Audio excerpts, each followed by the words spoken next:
Hey everybody, Bridget Lynn Dolgoff, Conscious of Economics and Urban Farm Project, and so I've been thinking a lot about doing work. Let's see if I can fix my hair, cool my head off a little bit.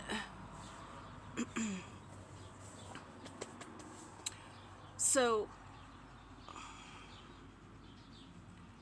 recently I've kind of come into this place of contemplation where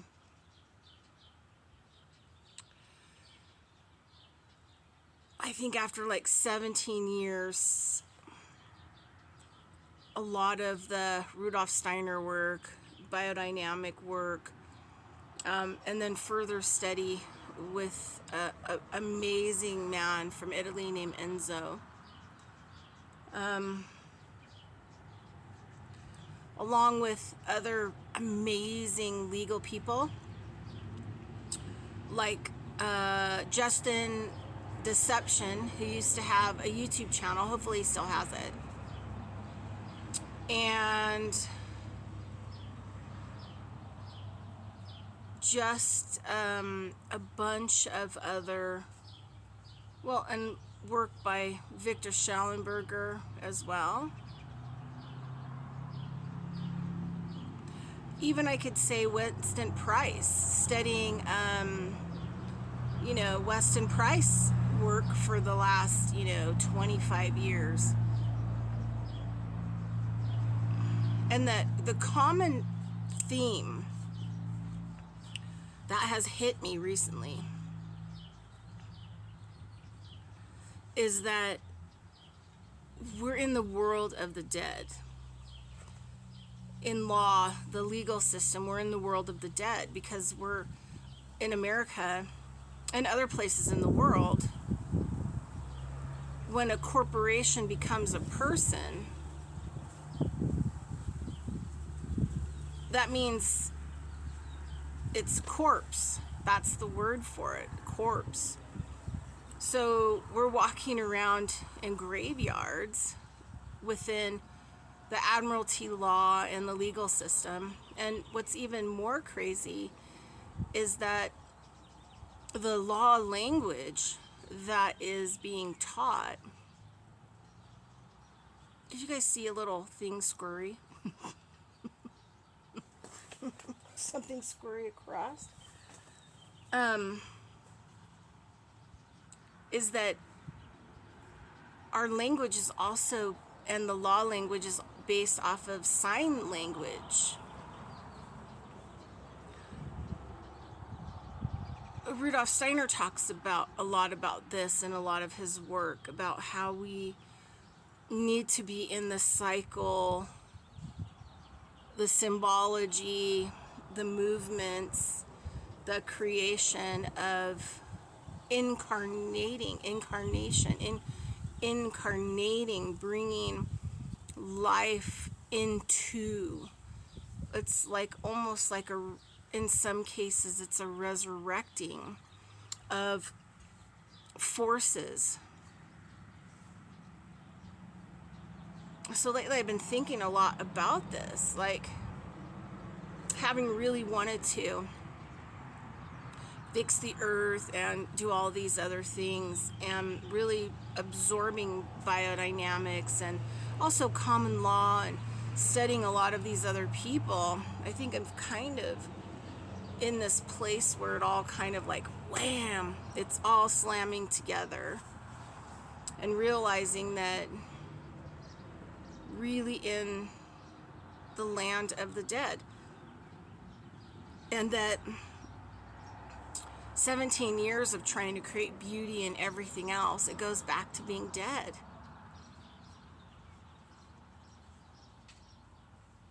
And I really know, I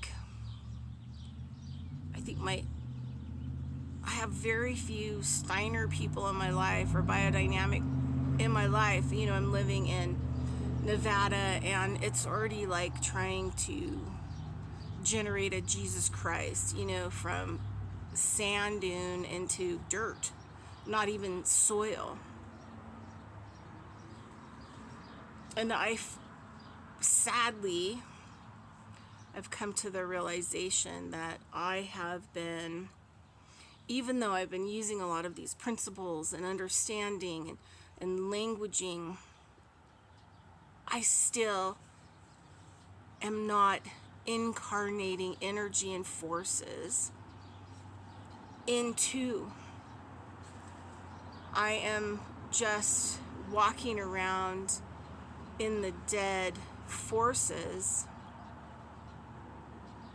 and not bringing the incarnate, the creative, the forces, utilizing the forces to come into this world, to make it a living world, to give it that kind of those forces that are necessary. And I was kind of sad about that, because I really feel for like 17 years I've really worked my ass off to make a difference, but I haven't changed anybody. I haven't educated anybody. I've cured people, but it doesn't last, because they can't hold it, because they're in the land of the dead. Western medicine is dead. Our food is dead. The planet's forces are dead. The language we speak is a dead language. The law that we're involved in and that we're defending ourselves is a cemetery. It's dead. So we're literally, think about this. The number one thing people say to each other in the morning is good morning. Oh, because why? Because you're in the land of the dead. You're mourning. You are wake up morning.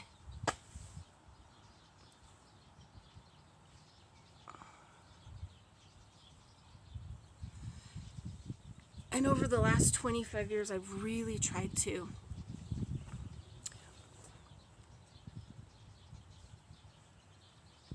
look at everything different with a new pair of eyes. But just because I have a new pair of eyes and understanding doesn't mean that I've resurrected myself out of the land of the dead.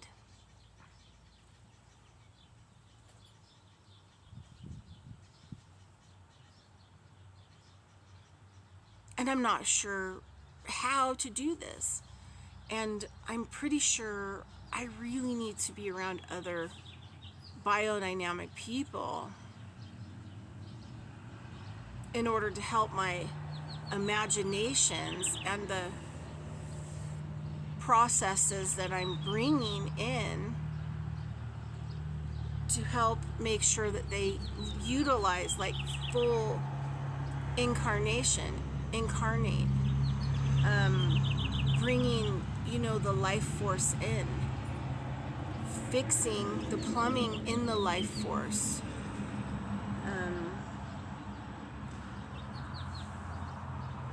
So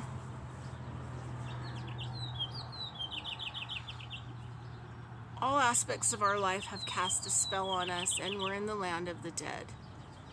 We're living in the great cemetery. We're ghosts. We're reflections of ghosts walking around in a system that everything about us is speaking death language, corpse language,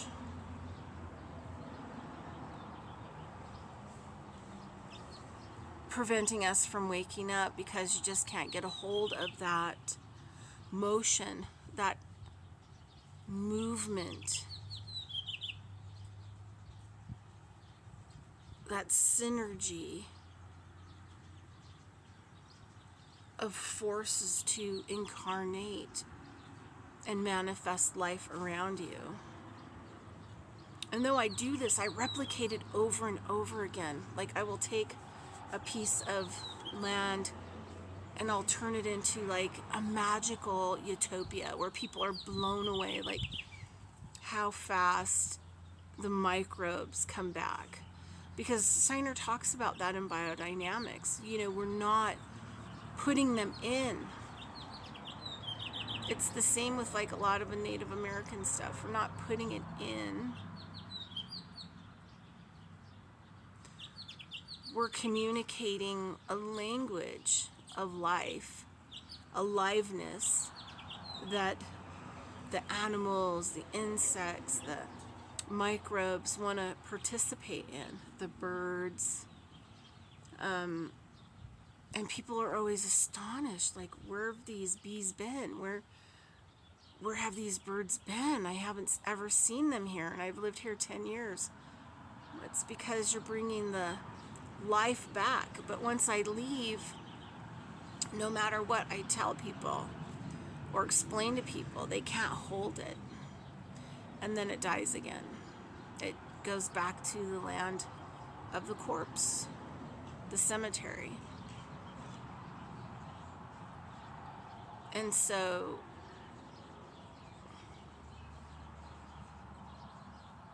I'm conflicted. I'm excited. I'm reimagining, some of my work. And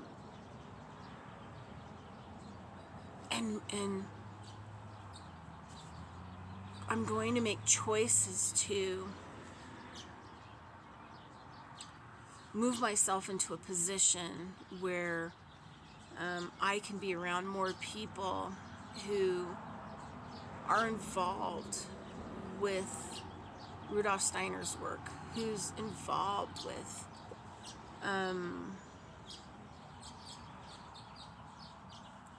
this kind of thinking to help really bring the work that I want to bring to my own surface. And then we'll see what happens after that. But I want to be in the living. I want to be in the aliveness. I want to be in the heaven,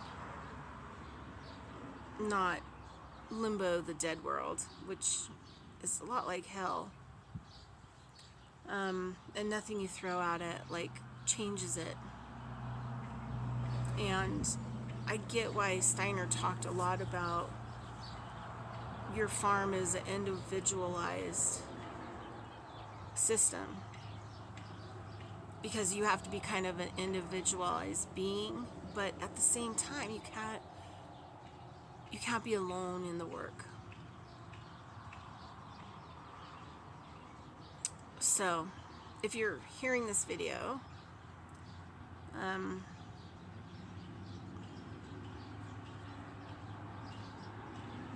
yeah,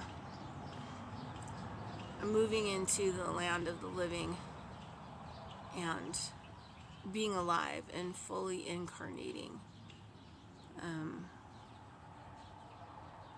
to who and what I want to be.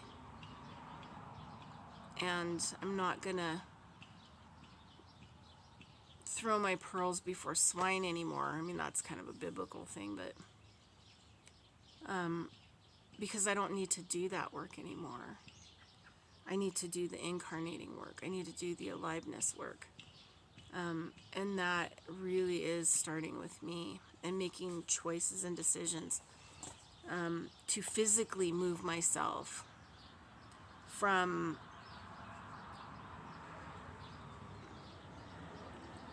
dealing with, collective that are in the land of the dead that are probably, no matter what happens to them, are gonna wake up out of the cemetery until they totally are in the cemetery. And who's to say, like, death and life is just a thought process. All right, everybody. Talk to you later. Thanks for listening.